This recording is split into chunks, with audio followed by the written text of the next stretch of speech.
على سيد الأنبياء والمرسلين أما بعد فأعوذ بالله من الشيطان الرجيم بسم الله الرحمن الرحيم الصلاة والسلام عليك يا رسول الله وعلى آلك وأصحابك يا حبيب الله۔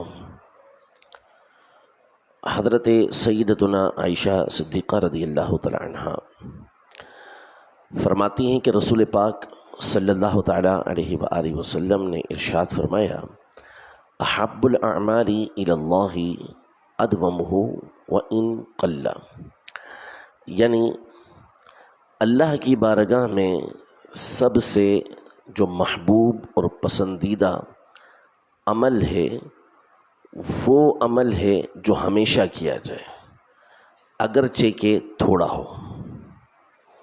یعنی کچھ اعمال تو ہم پر فرض و واجب اور لازم ہیں، 5 وقت نماز پڑھنا ہے، روزے رمضان کے رکھنا ہے، زکوٰۃ دینا ہے، حج ادا کرنا ہے، یا اس طرح کے اور دیگر کام جو ہم پر اللہ پاک نے فرض کیے یا ہم پر واجب کیے یا جو سنت موقدہ ہیں، تو یہ ہم نے لازمی طور پر ادا کرنے ہیں جتنے مقرر ہوئے۔ اس کے علاوہ جو نیک کام ہیں، نفلی کام، بندہ وہ کرے کہ جو ہمیشہ کر سکے۔ ایسا نہ ہو کہ ابتدا میں بہت زیادہ عمل شروع کیا اور پھر نتیجہ کچھ دنوں کے بعد یہ نکلا کہ بالکل کچھ بھی کرنا چھوڑ دیا، بلکہ اپنی زندگی کے اندر استقامت پیدا کرے اور ہمیشہ اس عمل کو کرتا رہے۔ روزانہ 100 رکعتیں پڑھنا شروع کی، 20 رکعتیں پڑھنا شروع کی، 30 رکعتیں پڑھنا شروع کی، چند دنوں کے بعد اس کو چھوڑ دیا، یہ پسندیدہ نہیں۔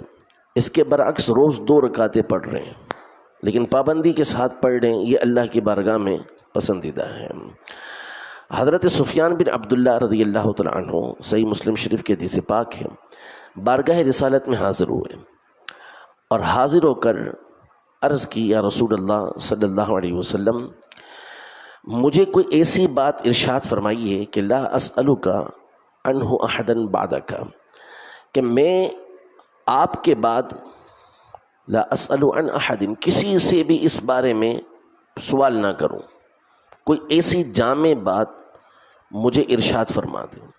حضور پاک صلی اللہ علیہ وسلم نے ان سے فرمایا کہ قل آمنت باللہ ثم استقم، کہ یہ بول، یہ اعتقاد رکھ کہ میں اللہ پر ایمان لایا، اللہ پر ایمان لایا، پھر اس کے بعد اس پر ثابت قدم رہے، ہمیشہ اس کے اوپر قائم رہے۔ مطلب کیا ہے آمنت باللہ کا؟ آمنت باللہ کا مطلب یہ ہوتا ہے کہ اللہ نے جن چیزوں پر ایمان لانے کا حکم دیا اس پر ایمان لائے، اس نے اپنے رسولوں پر ایمان لانے کا حکم دیا، ان پر ایمان لائے، اپنی کتابوں پر ایمان لانے کا حکم دیا، ان پر ایمان لائے۔ یعنی جس چیز کو ماننے کا اللہ نے حکم دیا اس کو مانے۔ اور آمنت باللہ کا معنی یہ ہوتا ہے کہ جو کام کرنے کا اللہ نے حکم دیا اسے کرے، جس کام سے بچنے کا اللہ نے حکم دیا اس سے بچے، اور پھر اس کے پر ثابت قدم رہے، یعنی ہمیشہ وہ کام کرتا رہے۔ اب اندازہ کیجئے کہ صحابی رضی اللہ تعالی عنہ حضور سے نصیحت کے طالب ہیں، نصیحت کہہ رہے ہیں کہ مجھے نصیحت فرمائیے، مجھے کوئی بات ارشاد فرمائیے، اور ایسی بات ہو کہ پھر میں آپ کے بعد کسی سے سوال نہ کروں، پوچھوں نہ کسی سے اس حوالے سے، ایسی جامع بات مجھے ارشاد فرمائیں۔ تو ظاہر ہے کہ اب نبی پاک صلی اللہ علیہ وسلم نے ایسی ہی جامع بات ان کو ارشاد فرمانی تھی کہ جس میں ساری چیزیں موجود ہوں۔ تو کتنی گہری بات ہے یہ کہ آپ ایمان لے کر آئیں، یہ کہیں کہ میں ایمان لے کر آیا، پھر اس کے اوپر ثابت قدم رہیں۔ تو یہ جو ثابت قدمی ہے نا، یہ بہت مشکل کام ہوتا ہے، بہت مشکل کام ہوتا ہے۔ قرآن مجید فرقان حمید کی کچھ صورتیں ہیں۔ حضرت ابوبکر صدیق رضی اللہ تعالیٰ عنہ نے دیکھا کہ نبی پاک صلی اللہ علیہ وسلم کے چند بال یہ سفید تھے، یعنی حضور پاک صلی اللہ علیہ وسلم کی عمر مبارک تقریباً 63 سال ہوئی، لیکن داڑھی شریف کے اندر جو بال تھے وہ 20 سے بھی کم سفید ہوئے تھے. اللہ پاک نے یہ حضور پاک صلی اللہ علیہ وسلم کو کرامت عطا فرمائی تھی، مقام عطا فرمایا تھا. لیکن کچھ بڑھاپے کے آثار ظاہر ہوئے تو حضور کی بارگاہ میں عرض کی کہ یہ آپ پر بڑھاپے کے آثار واضح ہوئے ہیں. تو نبی پاک صلی اللہ علیہ وسلم نے ارشاد فرمایا کہ مجھے سورہ ہود اور اس جیسی دوسری صورتوں نے بوڑھا کر دیا ہے. اب وہ کیا ہے سورہ ہود کے اندر؟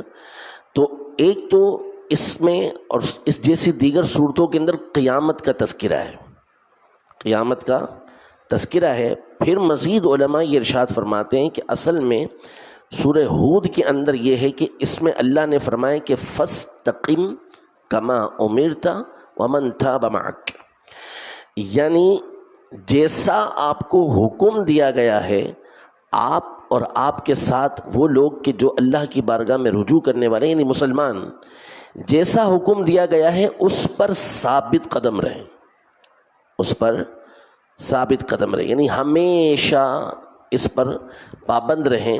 تو یہ جو ہمیشہ کا پابند رہنا ہے حضور پاک صلی اللہ علیہ وسلم کے لیے تو آسان تھا، لیکن آپ کی امت کے لیے مشکل تھا. اور نبی پاک صلی اللہ علیہ وسلم کی امت پر جب کوئی مشکل ہوتی تھی تو عزیز علیہ ما عنتم، قرآن فرماتا ہے کہ مشقت میں ہم پڑتے ہیں، تکلیف نبی پاک صلی اللہ علیہ وسلم کو ہوتی ہے، گرا ان کو گزرتا ہے. تو علماء فرماتے ہیں کہ اس وجہ سے کہ امت جو ہے وہ ثابت قدم رہے گی یا نہیں، اس پر نبی پاک صلی اللہ علیہ وسلم کے چہرہ مبارکہ پر بڑھاپے کے آثار آئے تھے. تو حاصل کلام یہ ہے کہ جو چیزیں ہمارے اوپر لازم ہیں وہ تو ہم نے کرنی ہے، اس میں تو ہم کچھ کمی بیشی کر ہی نہیں سکتے کہ 4 نمازیں پڑھ لیں، 1 نماز چھوڑ دیں، 5 نمازیں ہی پڑھنی ہیں.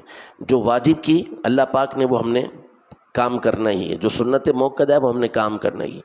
اس کے علاوہ جو کام ہے نیک کام وہ ہمیشہ کرنا چاہیے. بندہ جتنی اللہ نے اس کو توفیق دی ہے اس کے اندر اضافہ کرنا چاہیے، لیکن اس پر ہمیشہ ثابت قدم رہنا چاہیے. صوفیاء کرام فرماتے ہیں کہ الاستقامت فوق الکرامت، کرامت ہوتی ہے نا، اللہ پاک بندے کو کرامت عطا فرماتا ہے، اولیاء کو کرامت عطا فرماتا ہے. ہمارا کتب کے اندر عقائد کی کتابوں کے اندر لکھا ہوا ہے کہ کرامت اولیاء اللہ حق، اولیاء اللہ کی کرامت حق ہے. قرآن و حدیث سے ثابت ہے کہ بڑی بڑی کرامتیں بعض اوقات اولیاء کو عطا ہوتی ہیں، لیکن یہ فرماتے ہیں کہ کرامت سے بڑھ کر چیز یہ ہے کہ بندہ نیک عمل پر ثابت قدم رہے، استقامت اسے حاصل ہو جائے.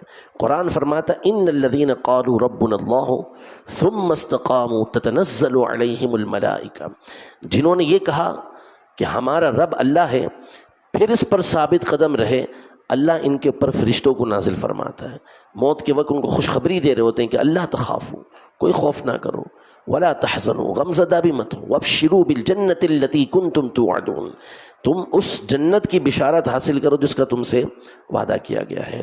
تو یہ رمضان کا مہینہ بابرکت مہینہ ہے، اس میں جو استقامت اور پابندی ہمیں حاصل ہوئی ہے تو اب کوشش کریں کہ ساری زندگی اس کے اوپر ثابت قدم رہیں.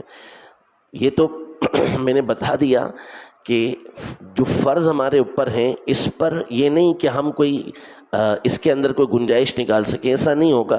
تو یہ فجر کی نماز پڑھنا یہ فرض جماعت کے ساتھ پڑھنا واجب، تو اس پر تو استقامت حاصل کرنا یہ ہمارے لیے لازمی ہے، ضروری ہے، اس کے بغیر چارہ نہیں ہے. لیکن یہ اللہ پاک نے مبارک مہینہ عطا کیا ہے تو اب اس میں کوشش کریں کہ جو نیک کام کرنے کی اللہ نے توفیق دی ہے اس پر ثابت قدم رہیں.